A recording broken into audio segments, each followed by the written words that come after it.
जीवन में संतोष कितना जरूरी है, आइए इस कहानी से सीखते हैं। काफी समय पहले की बात है। एक किसान रहते हैं और वह किसान ना काफी मेहनती होते हैं। जो रोज दिन उनका नियम होता है, उस नियम पूर्वक वो अपना काम को करते हैं। और काम को करते समय वह भगवान, एक देवी को वो मानते हैं।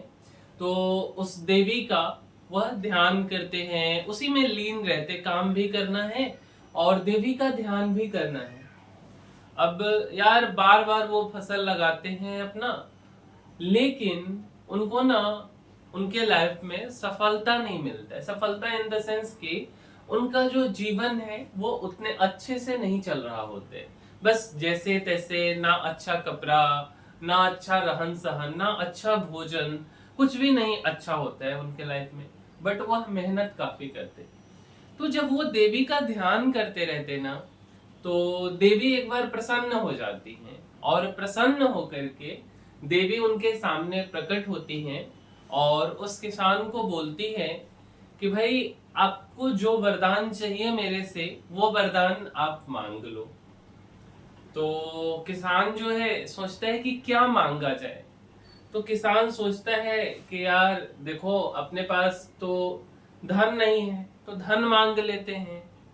फिर किसान सोचता है यार धन तो हो जाएगा, लेकिन धन से भी ज्यादा ना, हम किसान हैं, अगर हम जमींदार बन जाएं तो वो मेरे लिए अच्छा होगा। तो फिर उसके मन में ख्याल आता है कि चलो जमींदार बन जाते हैं। फिर सोचता है कि यार जमींदार से भी अमीर तो राजा होते हैं, तो क्यों ना राजा बनने का वरदान मांग लिया जाए। और इन सब बातों को वह किसान सोच सोच करके उसका मन विचलित होने लगता है। तो देवी को बोलता है किसान कि आप मेरे को एक दिन का समय दीजिए, मैं अभी सोच नहीं पा रहा हूँ। देवी बोलती है कि ठीक है, तुम सोच लो, कल मैं फिर से आऊंगी और फिर उसके बाद मैं तुझे वरदान दूंगी। तो अब क्या होता है कि वो जाता है, पूरे दिन सोचता है कि क्या मांगा जाए। रात को ये सोचते सोचते उसको नींद तक नहीं आता है। लेकिन जैसे ही सुबह होता है, रात को वह सोया नहीं रहता है। तो सुबह में देवी प्रकट हो जाती है उसके सामने कि भाई तेरा समय खत्म हुआ। अब मैंने जो तेरे को बोला था कि तू वरदान मांग ले मेरे से, तो अब मांग ले वरदान। तो वो बोलता है बहुत सोच विचार करके कि देवी, हमने ना काफी चीजें सोची है रात भर में, और आप ऐसा कीजिए कि मुझे ऐसा वरदान दे दीजिए कि मैं शांति पूर्वक आपका ध्यान करता रहूं और आपके पूजा पाठों में लीन रहूं। तो देवी मुस्कुराती है और उसको तथास्तु कह देती है कि ठीक है बालक, ऐसा ही होगा। फिर देवी उससे पूछती हैं कि भाई, तूने धन मांगना चाहिए था, तुझे तुझे जमीन मांगना चाहिए था, तुझे पैसे मांगने चाहिए थे, तुम्हें राजा बनना था, बट तुम तो यार ऐसा वरदान मांगे। तो इसके पीछे वजह क्या है, क्यों ऐसा मांगे? तो बोलता है कि देवी, इससे पहले ना मैं एक चीज था कि रोज आपका ध्यान करता था, पूजा पाठ करता था। लेकिन जब से मुझे लगा कि मेरे जिंदगी में धन आने वाला है, पैसा आने वाला है, तो मेरा जिंदगी ना अशांत सा हो गया। शांति नाम का चीज नहीं बचा। ठीक है। अब यार इस बात का यह मतलब नहीं कि जिंदगी में पैसा जरूरी नहीं है। पैसा बहुत जरूरी है हर किसी के जिंदगी में। वह अलग बात है कि हमें सिखाया नहीं जाते। हमारे स्कूल कॉलेजों में पैसा के बारे में गलत नजरिया बनाया गया है। बट असल मायने में अगर आपके पिताजी, आपकी माताजी, आपके गार्जियन अगर एक सिक्का ना देना और आप नहीं कमा रहे हो ना, तो आप यहाँ से अगला कदम आपका बढ़ाना मुश्किल हो जाएगा। यही एक सच्चाई है इस दुनिया का। तो पैसा तो जरूरी है ही, बट फिलहाल कहानी पे आते हैं कि वो किसान जो मांगता है उसके पीछे उसका एक्सप्लेनेशन होता है कि माँ, इस पैसा के कारण ही, न देवी, इस पैसा के कारण ही मेरा जिंदगी अशांत हो गया। इसलिए आप ऐसा कीजिए कि मुझे आशीर्वाद दीजिए कि मैं आपका ध्यान, पूजा पाठ करते रहूं, साथ साथ जो चीजें जरूरी है मेरे लाइफ में, उन चीजों की भी कमी ना हो। ठीक है। तो देवी जो है कि यह समझ जाती हैं और उसको वरदान दे करके फिर अंतर्धारण हो जाती हैं। तो यह तो कहानी है। बट बात आता है कि इस कहानी से हमने क्या सीखा। यह रियल स्टोरी है मेरे भाई, ठीक है, जिससे हम कुछ सीख सकते हैं। तो सबसे पहला सा सीख है कि जो संतोष है ना, वही सच्चा सुख है। बोला जाता है, हम लोगों को बचपन में सिखाया जाता है, संतोषम परम सुखम। तो संतोष यार करना चाहिए, ठीक है, अपने हक के लिए यार लड़ना भी चाहिए, बट संतोष भी जरूरी है।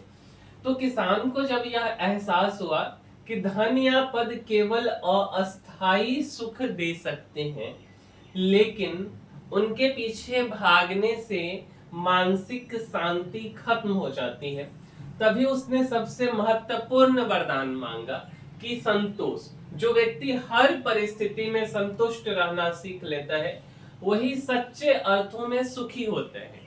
अब इस बात का यह मतलब नहीं है कि यार हम अपने लाइफ में कंप्रोमाइज करना सीख लें। जो चीजें जरूरी है मेरे भाई, वो चाहिए ही चाहिए, और उसको प्राप्त करने के लिए ना जितना मेहनत हो सकता है उतना करना है। लेकिन हाँ, बहुत ज्यादा इच्छा शक्ति भी नहीं होना चाहिए, क्योंकि इच्छाएं अनंत होती हैं हर किसी की, ठीक है।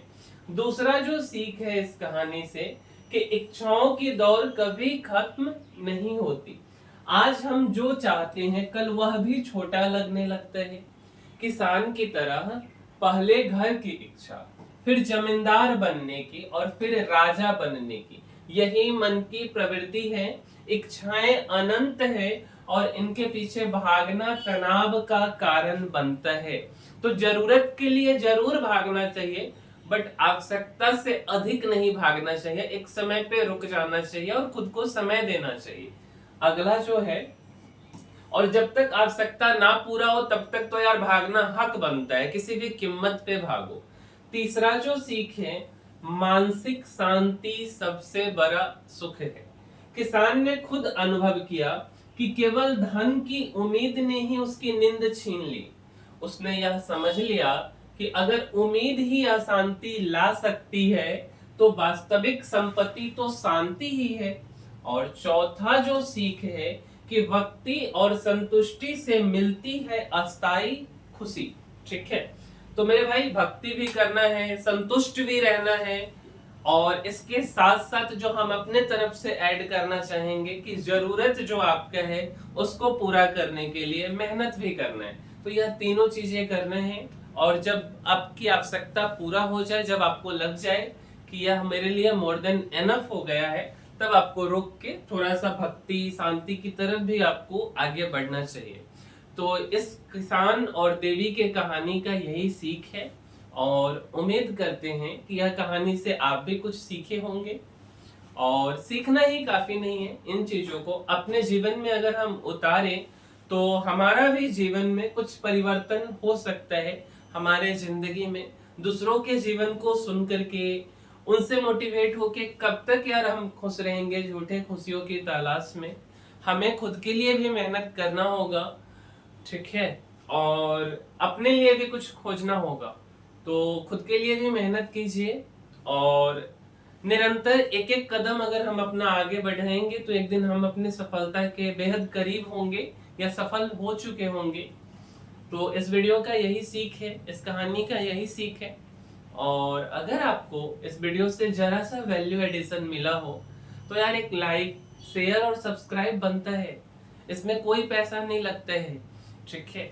और इससे क्या होता है ना कि हमारा जो चैनल है वो थोड़ा सा ऊपर आएगा, रैंक करेगा, तो और अधिक लोगों तक पहुंचेगा, अधिक से अधिक लोग देख पाएंगे, ठीक है। तो ये चीजें आपको करना है, लाइक करना है, शेयर करना है, सब्सक्राइब करना है। हमारा भी मोटिवेशन बना रहेगा, और हमारा मोटिवेशन बना रहेगा तो हम जैसा कंटेंट अभी आपके लिए लेकर के आप आ रहे हैं उससे और भी अच्छा इंप्रूव करेंगे, है ना। तो एक लाइक तो बनता ही है, और सब्सक्राइब करने में क्या बुराई है, कोई पैसा तो नहीं लग रहा है, तो इसको भी कीजिए।